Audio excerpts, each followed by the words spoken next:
Joining us now, she's entering her 11th season at Murray State, fresh off the NCAA tournament bid, 40 wins, and of course winning the OVC, now moving to the Missouri Valley Conference. Of course, former DePaul catcher, part of two Women's College World Series appearances at DePaul in '05 and '07. To speak of Kara Amundson, joining us here on In the Circle. Coach, that's a big resume you got. Oh, thanks. Thank you. And I appreciate you having me here today, for sure. Have you had a chance, when you reflected back on last season, winning that Yeah. conference tournament in your final year in the OVC, as it turns out, getting to the NCAA tournament, Yeah. what comes to your mind? Yeah, I mean, so many things, right? I think that moment was super nostalgic for a lot of reasons. Since I took the program over, our goal obviously was to find a way to win a conference championship regular season, find our way into the NCAA tournament. I think my staff and I have worked really hard to create a good foundation here. And I think last year, leaving the OVC was kind of our last hurrah and just kind of setting the standard and setting the tone for what Murray State softball is capable of. So looking back, I think that was a really cool stamp on the OVC, and hopefully something that can trampoline us into the Missouri Valley. Talk about building the program. You took over the program. That was the goal you mentioned, but not easy, especially when you're in a one-bid league like the OVC has been. Yeah. Take me through that journey of building this program to that point. Yeah, and I mean it's competitive. Obviously, recruiting has a lot to do with it. Finding a way to make sure you're winning games that you quote unquote should be winning. The conversation about RPI and all of that stuff over the last few years has been huge. So just finding a way to make sure we are winning games that we feel like we should on paper be winning regularly. I think there is something to be said about having a championship mentality. And I've said for years in the recruiting world, and even in our own team, if we can find a way to win that first one and just kind of feel what that feels like to win regularly, to feel what it feels like to have to go in deep in the postseason. We had a must-win game against Belmont in the tournament, just to feel what that feels like, and come out with a win. I think that just adds to what our foundation, like I said, is trying to be created. And when you can learn how to win like that, you start to create that culture on your team, and that's kind of what we're looking to do. On selection night, you find out you're going to Tuscaloosa with the twist Yeah. that you're the 3 seed. Yeah. What was your reaction when you saw that? Were you surprised? What was your reaction when you saw that A, you're going to Tuscaloosa, but B, that more importantly, you get a 3 seed? Yeah, I mean, I thought that was huge for our program. The first time in the tournament, the expectation, I think, for who we are as a mid-major and being our first time, I think we were probably expecting the 4 seed, if I'm being completely honest. I think it just kind of speaks to what our female athletes did this past year and what they were able to accomplish. And I felt it was deserving enough. 40-win season. We had 2 pitchers with all kinds of accolades. We had more OVC all conference players than we've ever had before. They worked really hard to put us in that position to compete. And so it was kind of cool, unexpected for sure, but a cool moment and a cool feeling for our team for sure. The experience in Tuscaloosa, you gave Alabama a good game, and then Chattanooga, that was an extra inning game. What do you take from that experience, especially for the returners coming back? Yeah, I think it leaves a little taste in our mouth, if I'm being completely honest. Yeah, we had a 3-1 game versus Stanford. We scored first, which is something we talk about all the time. If you can score first, the probability of winning it just becomes higher. And so we put ourselves in a position to compete. We just couldn't find a way to scratch anymore. And then the game against Chattanooga, like I said, I think we left 12 runners on base, which you just can't happen in the postseason. We got to find a way to score a couple of those runs. Again, I feel like we gave ourselves really good opportunities to win those games. We just didn't come out with it. But I think looking back, a huge learning opportunity for our program. They saw what it felt like to be on that big stage, to be on TV at a high level.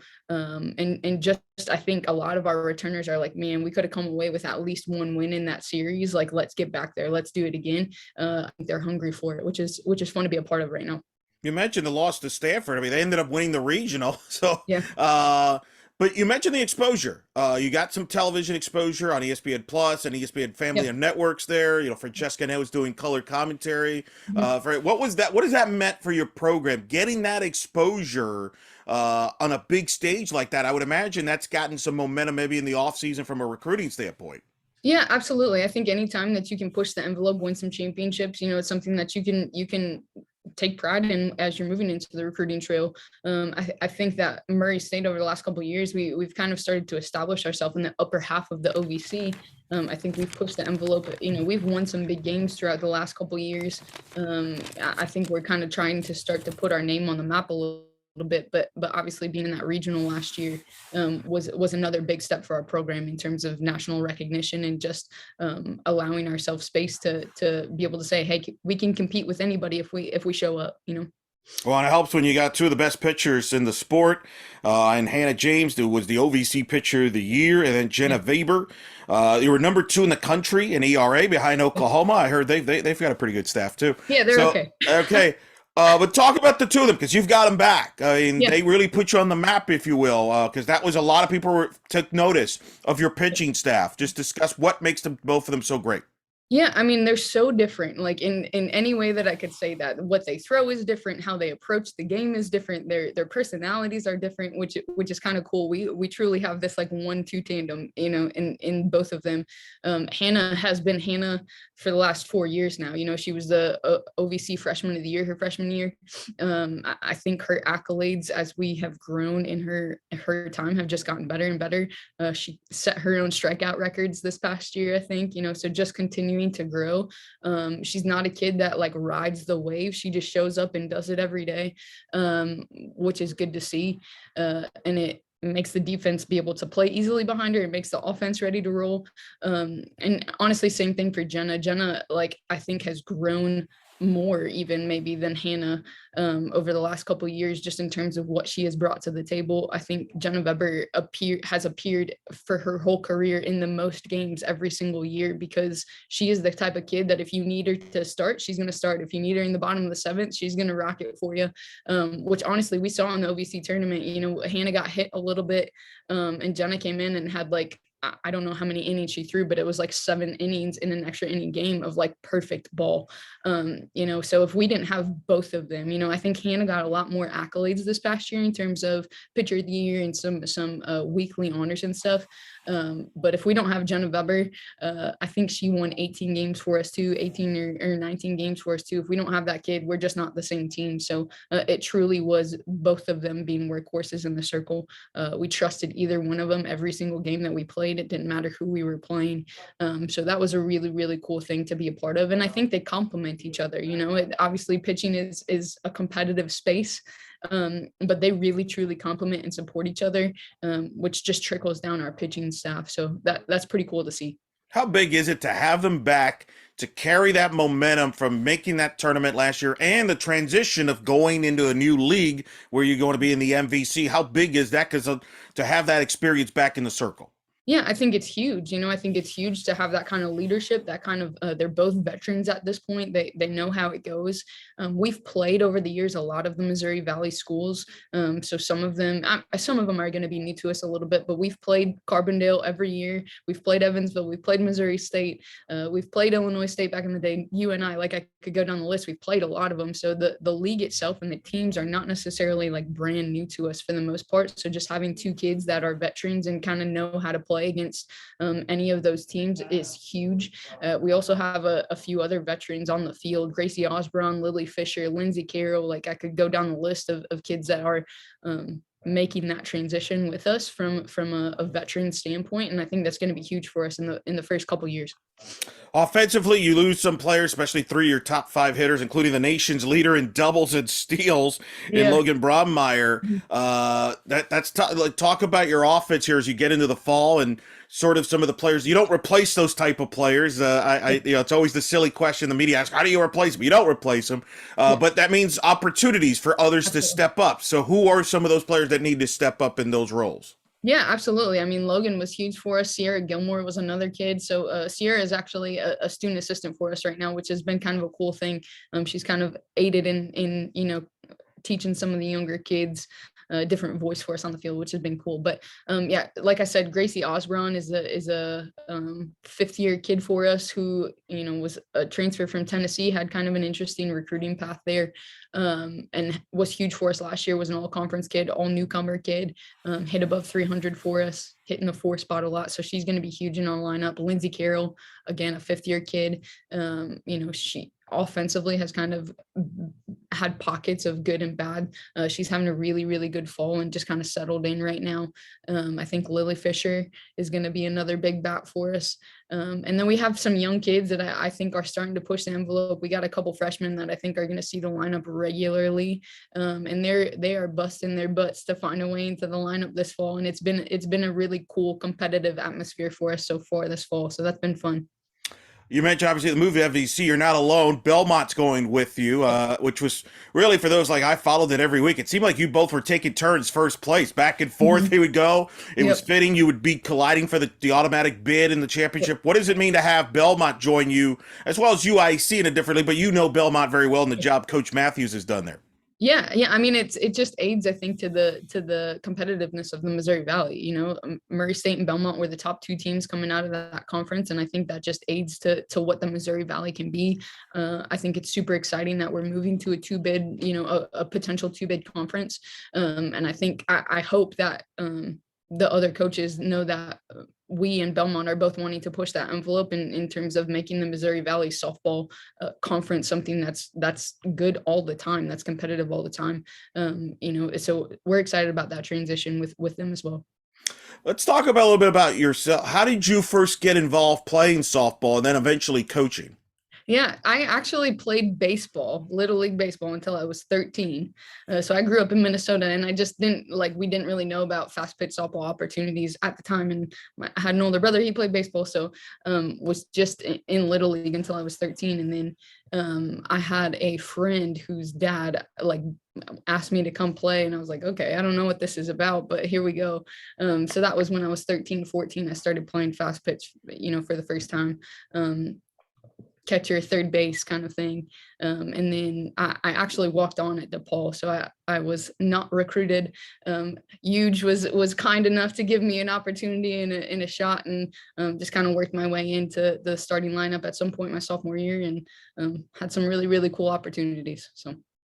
Yeah, you got to catch some great players there, like Tracy Addix-Zins there, and of course, helped be a couple Women's College World Series. What was that experience like to play at OKC and then catching players like Tracy, who was obviously one of the greats there at DePaul? Yeah, I mean, it was an incredible opportunity. Obviously, where I came from, I mean, Tracy was one of the best pitchers, you know, I had ever seen in my life leading up to that. And just, I will never forget coming on campus and meeting her and catching her for the first time. Like, the velocity was different, the movement was different, you know, so I had to figure that out pretty quick as a young catcher, but it was a cool opportunity. And then obviously, like you said, the two World Series bids, you know, again, really cool. I think we were the underdogs both times in our super regionals. We played against Northwestern and beat them in two, and then at Oklahoma on their field and beat them in two for the chance to get there. So it was just a couple really, really cool stories from, you know, but DePaul right now is a mid-major, and at the time we felt like more of a big-time school, I think, when we were playing and competing at that level. And I think it just really speaks to the parity of our game. You know, you kind of see different teams that have popped into the World Series over the last couple of years that have just found a spark.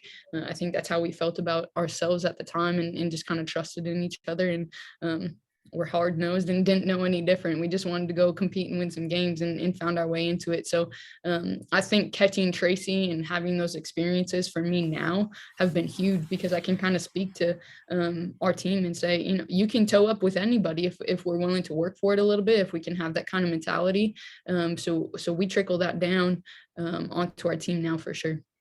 And that's two historic World Series, too. That 05 ended up being Michigan winning the national title with Coach Hutch. And then 07 was a famous, one of the most watched World Series ever, ended up with Arizona and Tennessee. I mean, when you were playing at that time, did you realize that was kind of the beginning of this explosion of popularity with softball? I think just like having some of the game, I think in 05, and I might be wrong here, but I think it was the first time that the games were covered on ESPN, like at a high level. Right, so a lot of the World Series, yeah. Yeah, so it was I think that was the first time that we started to be like, hey man, people are paying attention. And that was pretty cool to be a part of, you know, early on, and having family from back home or friends from back home. Hey, I saw you on TV, like in a, you know, that was different for all of us. And so now to see the growth and how many games we have and how much exposure and how many people have grown to love this game is really, really cool. It's a cool sport to be a part of. What you finish up your career at DePaul? How did you get involved in coaching? Yeah, so Lindsay Chenard was my assistant at DePaul, was one of Huge's assistants at DePaul. She got a head coaching job at Northern Illinois in DeKalb, and just kind of we had connected. She was the pitching coach, I was the catcher, so I was in her bullpens a lot. As a player, we had connected in a lot of ways in that way. So I think she knew my brain and how I thought about the game and stuff like that. So she brought me on as an assistant over there for her. Was my first opportunity, which was kind of cool. It like fell into my lap, if I'm being completely honest. I was over playing in the Czech Republic with Tracy, actually, when that all went down. So it was my first opportunity. It kind of just happened out of nowhere, and I am beyond thankful for that moment, because it's for sure why I'm here today. That's wild. That you mentioned the Czech Republic. What's it like playing in the Czech Republic? I mean, it was a completely different atmosphere. The softball over there at the time, what the group that we played with was not quite the same level that we play over here necessarily. But gosh, just like being a part of the culture and just experiencing something different overseas. I'd never been overseas before. So just experiencing a different culture and a different way of life, but still playing the sport that we love was kind of a cool experience. If I would have told you and Tracy like back then that you both would end up being head coaches in Yeah. Division One, what would you have both have said? Like, I was think that? Yeah, I think we probably would have said you're crazy. I think we probably would have said you're crazy. And I mean, I think we both got on this path in a different way. But we just have fallen in love, and I think both of us in our own way like to develop people. We like to develop young women, not only in sport, but just as human beings. I think our college experience helped shape us, and we get an opportunity to hand that down to the next group of kids. I think that's a special spot that we get to be in. So it's pretty cool. Yeah, I mean, it's wild that the odds that you two be teammates, and then you end up being successful head coaches years later is kind of wild. Yeah. What was it about Murray State? How'd you end up in Murray State? What was it about Murray State you felt that was the right opportunity for you to be a head coach? Yeah, I think I had come down as the assistant first. After my time at Northern Illinois, I had come down as an assistant and just kind of honestly fell in love with the place a little bit. It became home really quickly. The people here have been amazing. The community has been amazing. And I got the opportunity to take over as the head coach, I think in 2012. I'm really bad with the dates part. So thank you that's for correct. saying 11 years. I can never remember.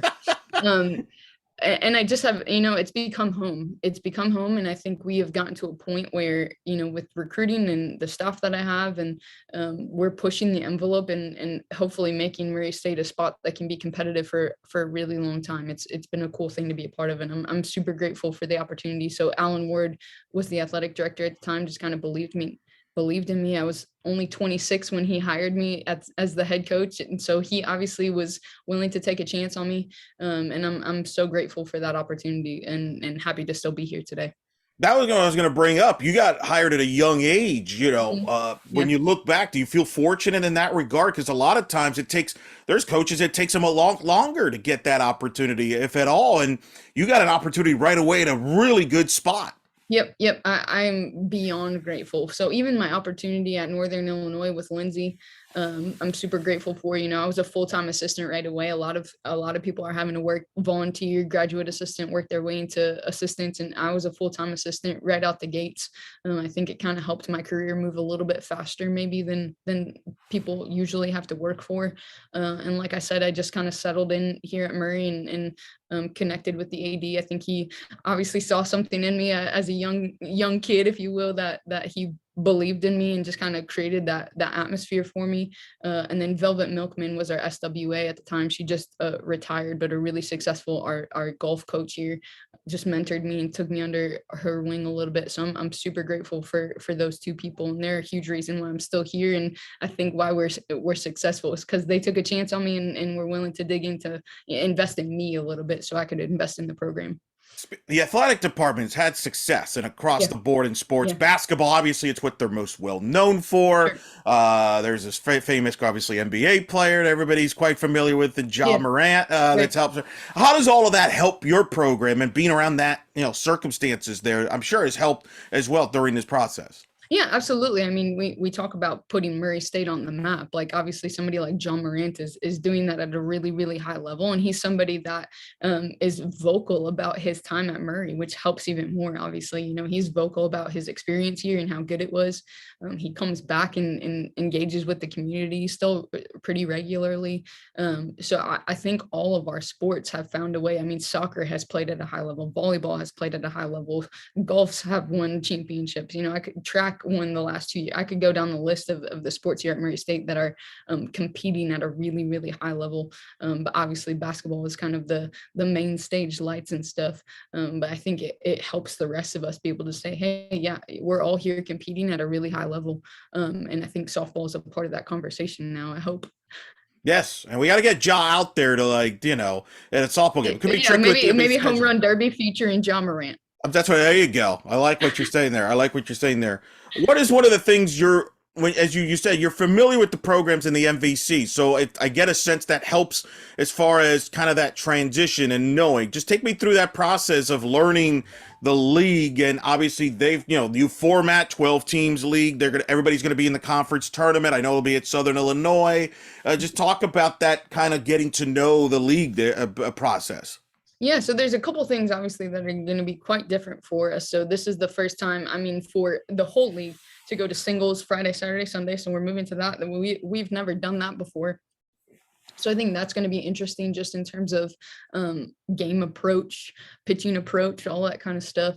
Like I said, we're pretty familiar with Carbondale specifically. We went to their tournaments all the time and played home and homes with them. So they're probably our most common opponent. And I think just like understanding and learning about the Missouri Valley over the last couple of years. And my assistant Ashley actually coached at Northern Iowa for her first coaching job, so she knows Jake really well still, and just kind of keeps up with that program and stuff. So I think scouting obviously will be new. You get to learn the teams in your league pretty easily. So we knew the OVC like the back of our hand.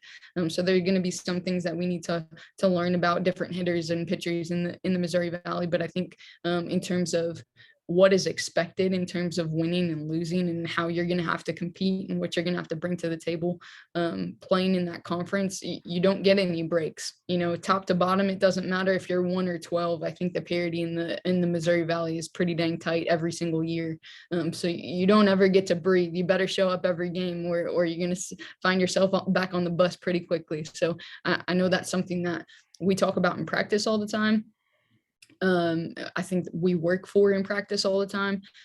So I think the scouting will be a little bit different, but in terms of competition, the top half of the OVC, I would say, was pretty similar to what we're getting into in the Missouri Valley. So does the new league change your schedule at all? Did you have to adjust your schedule at all, philosophy wise? Discuss that as you get into a new league. How does that affect your overall non-conference schedule? Yeah, a little bit. It would affect our midweeks just because, if we're on the road, we're going to be leaving on Thursdays instead of Fridays.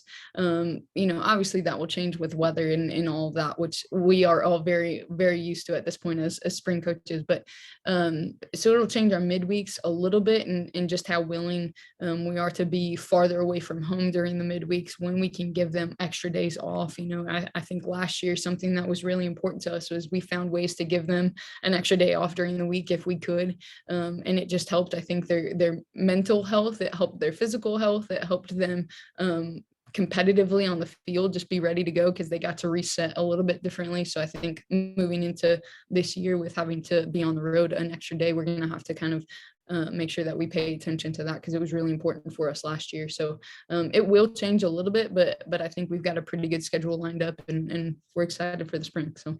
Speaking of your staff, you were able to promote Zach Parsons full-time, which was a big deal there. Obviously, I know for your staff as a whole. Talk about that move and your entire staff and what they've meant to the success. Yeah, I mean, gosh, they've been incredible. So Ashley Gilland has been with me since I took over as the head coach. She's just kind of been a loyal workhorse for me and kind of ebbed and flowed over the years and really, really helped, that culture and foundation that I'm talking about in terms of a winning program. So she played and coached at Western Illinois when they got to go to some postseason stuff. So she got a taste of that. Obviously, like I said, she coached at Northern Iowa, so understands what the Missouri Valley looks like. So she's been really, really helpful on the recruiting trail and just developing these young women. And then, yes, Zach obviously has been an integral part of our staff in the last couple of years as the pitching coach. And so keeping him around as long as we possibly can was obviously a huge help for us. And I think we're all really excited moving into this year. This staff and the cohesion is just really incredible. We all kind of bring different things to the table. We all bounce ideas off of each other all the time. It's a really, really collaborative adventure. So it's really fun to be a part of. What you've been extended through, I believe 2025. I think I read Yep. contract. So what is the key for the program moving forward now as you get into the MVC, moving forward the pro? What's the next? I don't know if the next step's the key, or what's kind of the process like moving forward to even go bigger with the success. Yeah, I mean, I think so. We got, like I said, we got our first taste of what a regular season and a conference championship looks like. We got our first taste of the NCAA tournament. But to me, if you're not pushing and taking the next step, what are we doing here, right? So, I mean, that is absolutely our goal going into the Missouri Valley, is competing to be at the top, finding a way to get back to the NCAA tournament. If we could find a way to get a 3 seed last time and not come out with a win, let's find a way to get up there and get a win out of it. And just see how much we can push. And, that's the next step. Winning championships, I've learned, is very, very, very difficult to do. So winning regular season and our postseason was super, super special. So obviously that's what we're looking for, to be doing that on a regular basis instead of a one-time adventure. So. For this year's team, as you go through the fall and the spring, what are a couple keys you're looking forward to finding out about your team, and a couple of keys in general that will help you succeed for your internal goals this upcoming year? Yeah, I mean, so in the pitching circle, I think we know what we're going to get out of Hannah and Jenna. I think something that we're really looking forward to is who else is going to step up in that role. We've got a couple young kids that we're going to need to step up to fill in some innings, so Jenna and Hannah aren't having to do all of the work. So I think that's something that we're really looking forward to continuing to find out. We've got a couple of young arms that are capable of doing it. And then just how we're going to manufacture runs regularly. I don't think we're going to have too many kids that are hitting the long ball, and when we do, great and fine. But I think we're going to have to find a way to just get people on base and find a way to move runners and score runners and base to base kind of stuff. I will never forget, this is something from Eugene Linty that I always remember him saying. He said that home runs are rally killers because you have to clear the bases and start over, basically. And you don't think about it that way, but when you have a team that's not hitting home runs, if that's not your MO, you want to have base runners and put pressure on the defense. And that's something that I kind of am like on board with. If you got a couple fast kids and some kids that can put the ball in play, all of a sudden you're scoring a couple runs every inning. That'll help you win a lot of games. And with two pitchers like Jenna and Hannah, you don't have to score that much to win. So if we can scratch a couple, our goal is to get 3. If we can get 3 a game, we feel really, really good about winning a lot of games. And I think that's what happened last year. So something that we're going to stay on the train for this year. Well, Coach, we look forward to seeing how you'll fare this year. Obviously, in the MVC, it's going to be one of the great stories in softball this upcoming season. But thanks for coming on. Congrats on last year. I know that was a big, special year, and certainly so far what you've accomplished. Appreciate you coming on with us here during a busy time, and we hope to have you down the road again. Absolutely. Thanks, Eric.